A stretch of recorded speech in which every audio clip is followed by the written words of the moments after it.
Greetings and welcome to another Gacha news video. This time it is entirely focused on Girls Frontline 2 Exilium's 6-month anniversary because we had the video last night, well late last night or early this morning depending on where you live, and they are going pretty hard even though it's only a 6-month anniversary.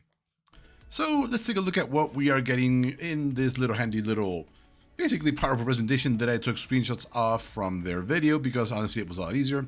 I am not going to cover absolutely everything. You can go watch their official video for that. It's about an hour and a half.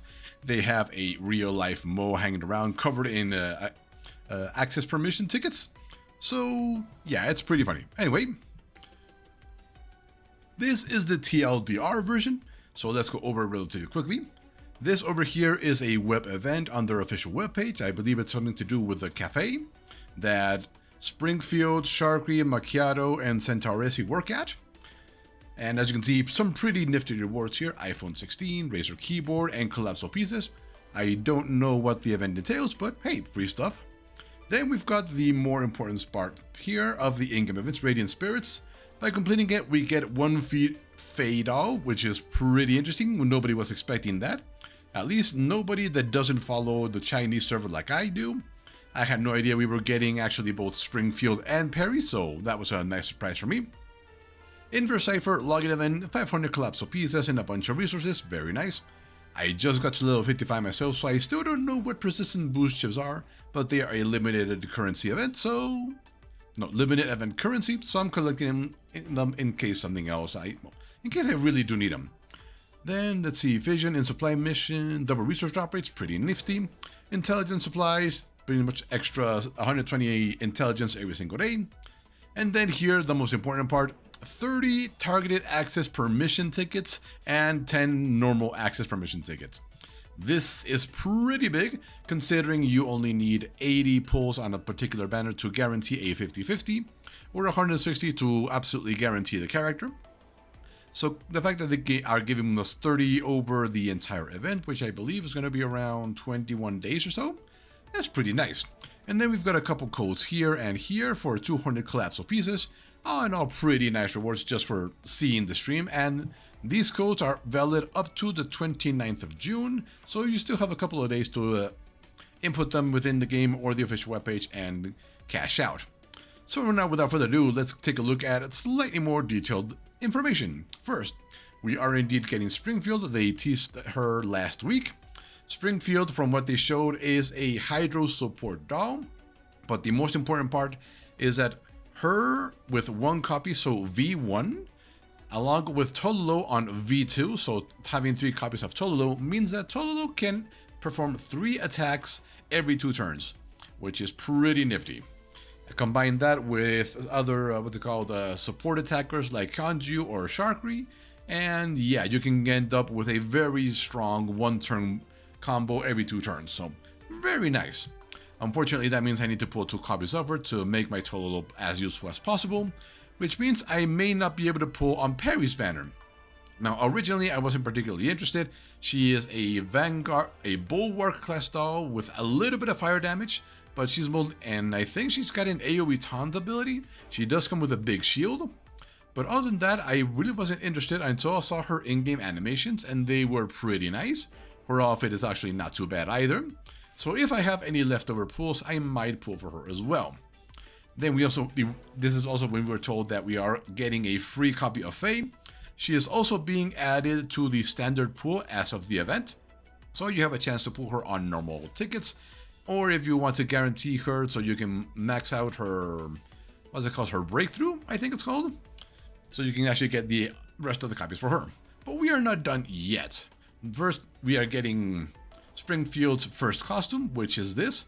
Now, the important part about this particular costume is that it has a actual lobby cinematic or lobby animation where you can click her and she'll take the commander's hand and do a little twirl and then twirl back into place.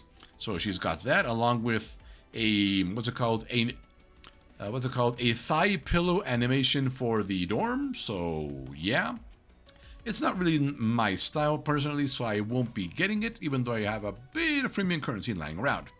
But she isn't the only one getting a skin.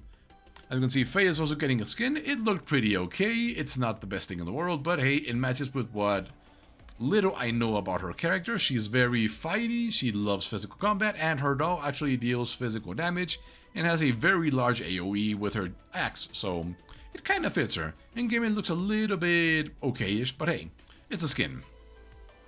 And then moving on, we are getting something particularly interesting, which is this. It is the, what's it called? Daybreak to Impact. This, I believe, is a one-time use ticket that gets you one of these 6 dolls, including Macchiato, which is pretty amazing, along with their weapon. Now, they did not mention a single price, but I would imagine it would be around $20 to $25. That is my guess. Any lower than that, and it's basically really good, especially for newer players like me that are missing Macchiato, who's one of the strongest and most must-pull units in the game. In case you're wondering, the 4 must-pull units currently are Macchiato, Klukai, Vector, and Kyonju, because every single one of them is extremely strong or makes your teams even stronger. Moving along with skins, we are getting skin reruns, because of course we are, and we are also getting these down here, Couturier Surprise Vouchers. Now, according to what they said, these vouchers give you a discount when buying basically any skin released before July 3rd. So I'm not sure if this also applies to premium skins like Vector's Schoolgirl skin or some other premium skins. But hey, cheaper skins is always good. With this, I might actually buy Sharkries, Tololos, and Cheetahs. I did just use Cheetah to complete the current event where you need to accumulate points against the boss. You need to accumulate 1800. And yes, thanks to her, I was able to pull that off. But hey, cheaper skins is always good.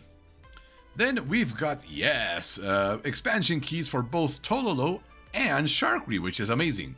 For Tololo, as you can see here, gains 2 points of Confectance Index after using an active skill. If an allied unit apart from her deals hydro damage, the cooldown of the active skill Black Hole inversion is reduced by 1 turn. If you run this along with Springfield, there you go, within the 2 turns that she is going to be waiting, that is 2 Confectance Index from Springfield, and then another 4 from her, which is how she can attack 3 times every 2 turns, which is pretty crazy. Now, the one I'm really excited for is Sharkries, because emergency support damage is changed to burn damage, considering fire is my main team, which is Sharkry, Vector, Kyungju, and I'm forgetting the last member of my team. But anyway, those 3, this now increases their damage even more, so really excited for this one. Then we've got a change to the voyage logs. As you can see here, maximum level is now 20 instead of 30.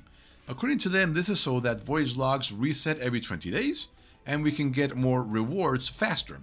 And I definitely agree with them. Even though I'm a new player, I completed the voyage log some 10 days ago. So for 10 days, I've just been basically getting either randomly experience these or the weapon parts. Either this or this. So reducing it to a 20-day cooldown, definitely a lot better. Now, this will obviously come with the fact that people that buy the Voyage Logs Premium Pass will buy more throughout the year, obviously. But hey, this helps everybody in the game, so I'm not going to complain about that. And then we get to the end of the stream where they tease the upcoming dolls. First, they confirmed that the one coming after the event is going to be Kyuha. I don't know much about her, but considering her color scheme, she looks like she is going to be another fire unit.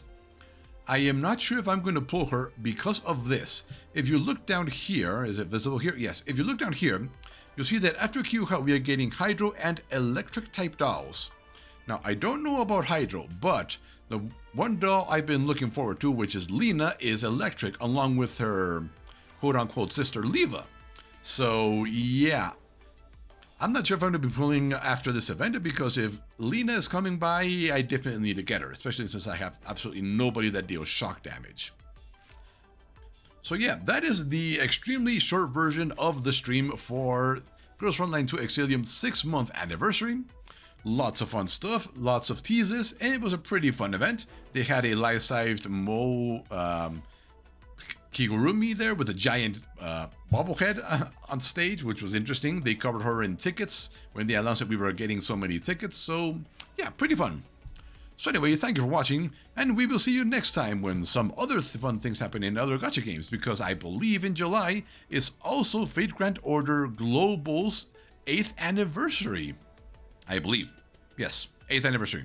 So we're probably going to get quite a lot of stuff in July as well. So stay tuned for that. Anyway, later.